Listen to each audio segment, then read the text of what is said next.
नमस्कार। आपका अखबार के YouTube चैनल पर आपका स्वागत है। मैं हूं प्रदीप सिंह।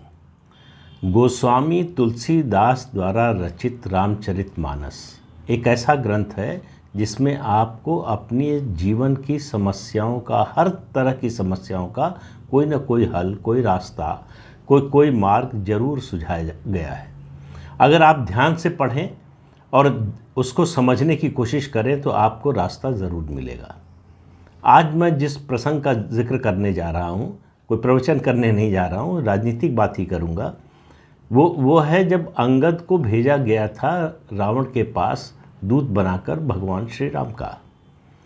तो वहाँ जो कुछ हुआ वो सब आपको मालूम है। किस तरह से अंगद जो है गुस्से में रावण के मुकुट उठाकर फेंकना शुरू कर दिया। 4 मुकुट फेंक दिए थे। जब अंगद लौट कर आए तो भगवान श्री राम ने उनको बुलवाया, कहा कि ये बताओ कि तुमने मुकुट कैसे फेंका। तो अंगद जो कहते हैं उसको समझने की ज़रूरत है। आज के पॉलिटिशियंस को और ज़्यादा समझने की ज़रूरत है। साम दान और दंड विभेदा, नृप उर बसहि कहहि सब बेदा। एक भ्रांति चली आ रही है वर्षों से, बल्कि कहें दशकों से, इसमें कि साम दाम हम ज़्यादातर सुनते और पढ़ते हैं, लेकिन सही शब्द दाम नहीं है, दान है। साम दान और दंड विभेदा, नृप उर बसहि कहहि सब बेदा। तो ये कहते हैं कि ये मुकुट नहीं, ये 4 मुकुट नहीं, ये 4 गुण हैं राजा के। और ये 4 गुण जिस राजा में ना हो वो शक्तिहीन हो जाता है। इसलिए भगवान श्री राम से कहते हैं अंगद कि रावण शक्तिहीन हो चुका है, उसकी कोई ताकत नहीं बची है। क्यों नहीं बची है? कहते हैं कि वो धर्म के मार्ग से विमुख हो गया है। तो जो धर्म के मार्ग से विमुख हो जाए, उसमें अगर ये गुण हो भी तब भी वो प्रभावहीन होता है। ये बात गोस्वामी तुलसीदास जी ने कब लिखी और आज के संदर्भ में इसको जोड़कर देखें। महाराष्ट्र, पूरे देश में भी लागू कर सकते हैं, बहुत से उदाहरण दे सकता हूँ, लेकिन आज सीमित रखने की कोशिश करूँगा महाराष्ट्र तक। महाराष्ट्र में 2019 के बाद से जो घटनाएं हुई हैं उन पर आप नज़र डालिए। उद्धव ठाकरे की पार्टी जिस तरह से टूटी, क्यों टूटी? उद्धव ठाकरे ने धर्म का मार्ग छोड़ दिया। शरद पवार की पार्टी कल टूट गई, क्यों टूट गई? धर्म विरोधी है। ये जो धर्म विरोधियों का, हिंदू विरोधियों का, हिंदू विद्रोहियों का ये जो गठबंधन बन रहा है, आप देखिए कि बनने से पहले ही उसमें विघ्न आ रहा है। और समझने की बात यह है कि प्रधानमंत्री नरेंद्र मोदी की जो राजनीति है उसमें गोस्वामी तुलसीदास के बताए हुए जो ये गुण हैं राजा के 4, वो उनमें नज़र आते हैं। इसका मतलब है कि वो भारतीय संस्कृति की जो मान्यताएं हैं उनके अनुसार शासन चला रहे हैं। राजा आज के संदर्भ में तो कोई मतलब है नहीं उस बात का। आज राजा का मतलब है जो भी शासक है। प्रधानमंत्री हो सकता है, मुख्यमंत्री हो सकता है, और नीचे के स्तर पर जाएं तो मंत्रियों की बात कर सकते हैं। तो जो धर्म से विमुख है उसके जीवन में विघ्न, बाधा, संकट आना तय है। और इसका कोई अपवाद नहीं है। इसका मतलब ये नहीं है कि भारतीय जनता पार्टी में ऐसे लोग नहीं हैं जो धर्म से विमुख नहीं हैं। ये सबके ऊपर समान रूप से लागू होता है। लेकिन अभी बात जो है सिर्फ महाराष्ट्र की और प्रधानमंत्री नरेंद्र मोदी की हो रही है। अब आप देखिए किस तरह से उन्होंने अपने विरोधियों के खेमे में विभेद पैदा किया। अब कुछ लोग कह सकते हैं कि दंड का भी इस्तेमाल किया या करने की कोशिश कर रहे हैं। जो सेंट्रल एजेंसियां विपक्षी नेताओं के खिलाफ जांच कर रही हैं उसको आप दंड के रूप में देख सकते हैं, हो सकता है। मैं उसके बारे में कोई फ़ैसला नहीं सुना सकता कि वो सही हो रहा है कि गलत हो रहा है। उसके सही गलत का फ़ैसला तो अदालत में होगा। देश की अदालत तय करेगी कि जो जांच एजेंसियां ये जांच कर रही हैं उनमें कुछ दम है आरोप में या नहीं है। उसके अनुसार उनको सज़ा मिलनी चाहिए जो आरोपी हैं, या नहीं मिलनी चाहिए, या अदालत तय करेगी। न जांच एजेंसी तय कर सकती है, न सरकार तय कर सकती है। जांच शुरू करवाने का फैसला जरूर सरकार कर सकती है और जांच एजेंसियों से कह सकती है कि जांच कीजिए। और जांच एजेंसियां जांच तभी करती हैं जब उनको कुछ प्रथम दृष्टया दिखाई देता है। तो भारतीय राजनीति में भ्रष्टाचार आप खोजने निकलेंगे तो हर गली और हर मोड़ पर आपको भ्रष्टाचार मिलेगा। तो इसलिए जो है भ्रष्टाचार का आरोप साबित होता है या नहीं होता है ये अलग बात है, लेकिन भ्रष्टाचार नहीं है ये तो कोई कह नहीं सकता है, चाहे सत्ता पक्ष का है, चाहे विपक्ष का हो, चाहे किसी क्षेत्र में। राजनीति की ही बात क्यों करें, जीवन के हर क्षेत्र में भ्रष्टाचार से अछूता कोई क्षेत्र नहीं है।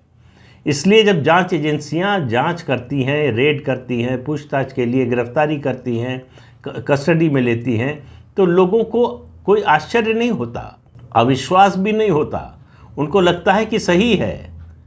जो बच जाते हैं उनके बारे में ज़रूर शंका होती है कि ये इनको बचा तो नहीं लिया गया, कहीं इनके खिलाफ केस कमज़ोर तो नहीं कर दिया गया, कहीं इनके खिलाफ जांच में कोताही तो नहीं की गई, कहीं इनको जांच में ऐसा तो नहीं है कि जहां फंस सकते थे वहां छोड़ दिया गया।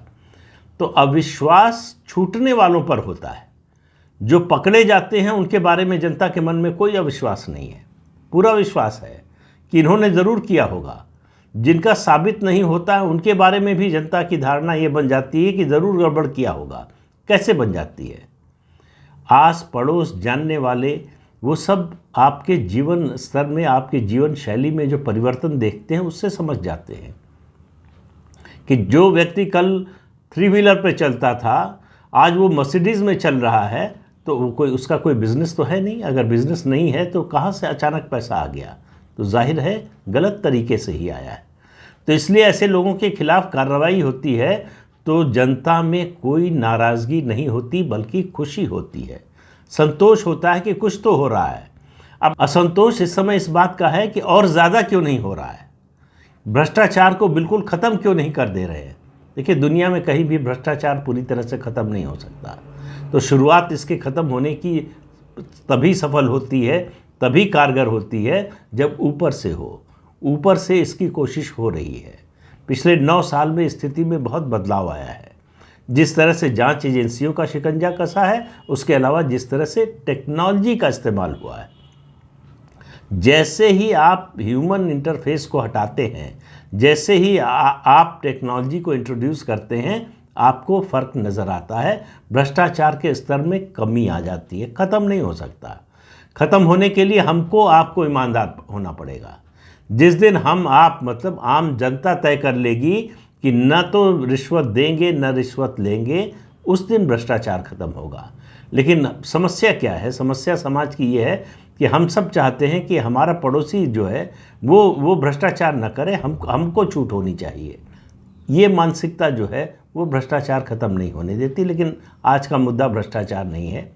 आज का मुद्दा है कि प्रधानमंत्री नरेंद्र मोदी ने ये जो विभेद पैदा किया है, विपक्षी एकता की कोशिश शुरू होते ही पहला तीर जो छोड़ा वो कॉमन सिविल कोड का छोड़ा।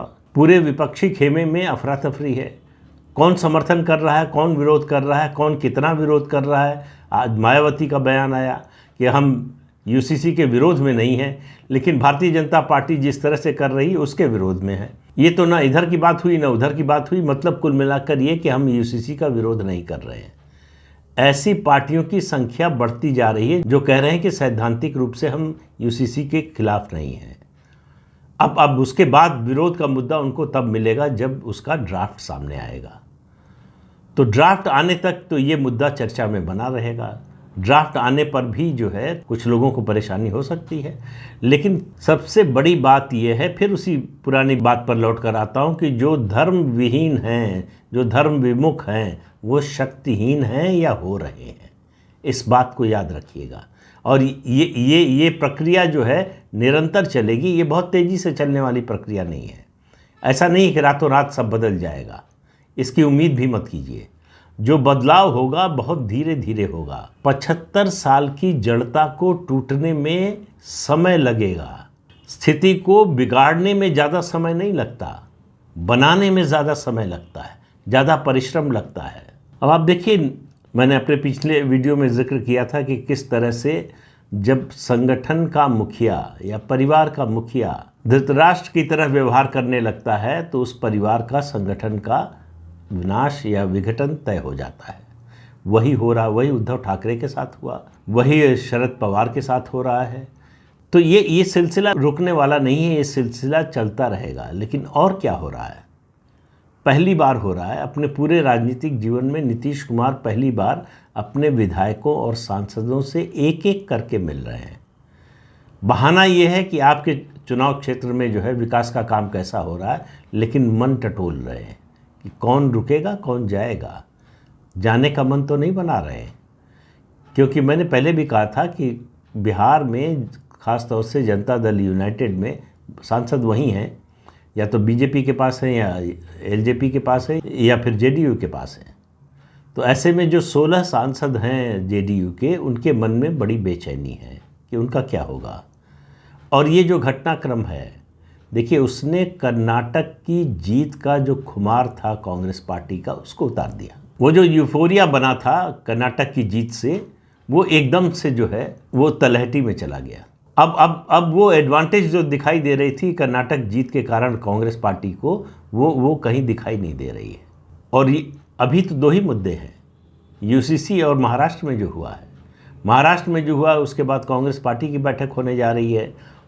बाकी जो 15 पार्टियां 23 जून को जुटी थी पटना में, उनमें से ज़्यादातर के तो मुंह बंद हो गए हैं। उनको समझ में नहीं आ रहा है कि हो क्या रहा है। सब अपना आकलन करने में लगे हैं कि इसका असर हमारी पार्टी पर क्या होगा, हमको किस तरह का नुकसान हो सकता है, या हमारे लिए क्या खतरा हो सकता है, इसके आकलन में जुट गए हैं। और दूसरी तरफ भारतीय जनता पार्टी महाराष्ट्र में एक तरह से महाराष्ट्र को अभेद्य दुर्ग बना दिया है। अब महाराष्ट्र में विपक्ष के नाम पर जो है 2 खंडित पार्टियां हैं और एक बीमार पार्टी है कांग्रेस पार्टी, जो पिछले 9 साल से महाराष्ट्र में आप कहें एक तरह से आईसीयू में पड़ी हुई है। उसकी स्थिति में कोई बदलाव नहीं आ रहा है।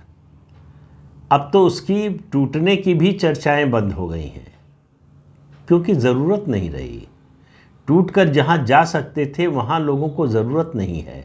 तो अब कांग्रेस पार्टी से निकलेंगे तो इंडिविजुअल निकलेंगे, पार्टी संगठन मतलब विधायक दल या संगठन में कोई टूट होगी, इसकी उम्मीद दिखाई नहीं दे रही है। महाराष्ट्र की राजनीति में विपक्ष का वही हाल हो गया है जो उत्तर प्रदेश में हुआ है।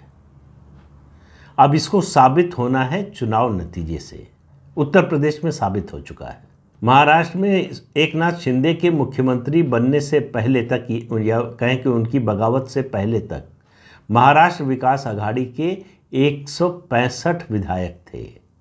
आज की तारीख में 74 हैं। इनमें से कितने बने रहेंगे पता नहीं है। तो विपक्ष का जो महागठबंधन बनाने की कोशिश हो रही थी, बनाने से पहले मतलब गांव बसने से पहले ही उजड़ने के आसार नजर आ रहे हैं। तो आप देखिए, एक एक करके प्रधानमंत्री नरेंद्र मोदी विपक्ष के लिए एजेंडा तैयार कर रहे हैं। 13-14 जुलाई को जो बेंगलुरु में बैठक होगी, उसका एजेंडा क्या होगा? उसका एजेंडा मोदी के अलावा और कुछ नहीं होगा। जो मोदी सेट करेंगे वही होगा। तो 2 मुद्दे तो हो गए, एक महाराष्ट्र हो गया और दूसरा यूसीसी हो गया। अभी बाकी हैं दिन 10 दिन में और क्या क्या होता है। भारतीय जनता पार्टी अपने संगठन और सरकार, केंद्र सरकार की बात कर रहा हूँ, दोनों में बड़े परिवर्तन की तैयारी कर रही है। आज प्रधानमंत्री मंत्रिपरिषद की बैठक को संबोधित करेंगे। ये संकेत दिया जाएगा उन मंत्रियों को जिनकी विदाई होने वाली है। तो उनका विदाई समारोह होगा कई मंत्रियों का, और ये जो बदलाव होगा ये बड़े पैमाने पर होगा, छुटपुट नहीं होगा कि 2 लोग इधर से उधर हो गए। या संगठन में भी और सरकार में भी, दोनों स्तर पर बड़े बदलाव की तैयारी चल रही है, एक मैसेज देने के लिए। देखिए, परिवर्तन हमेशा जो है 2 चीज़ें लाता है।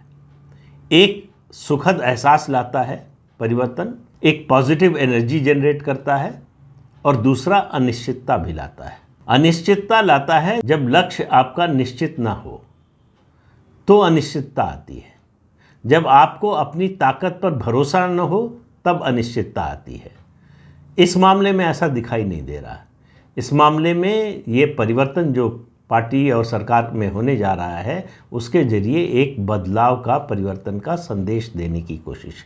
और उसके सामाजिक समीकरण क्या होंगे ये तो जब बदलाव आएगा सामने तब पता चलेगा, लेकिन इसको तो ध्यान में रखा ही जाएगा। तो आने वाले कुछ दिनों में बड़े राजनीतिक घटनाक्रम के लिए तैयार रहिए।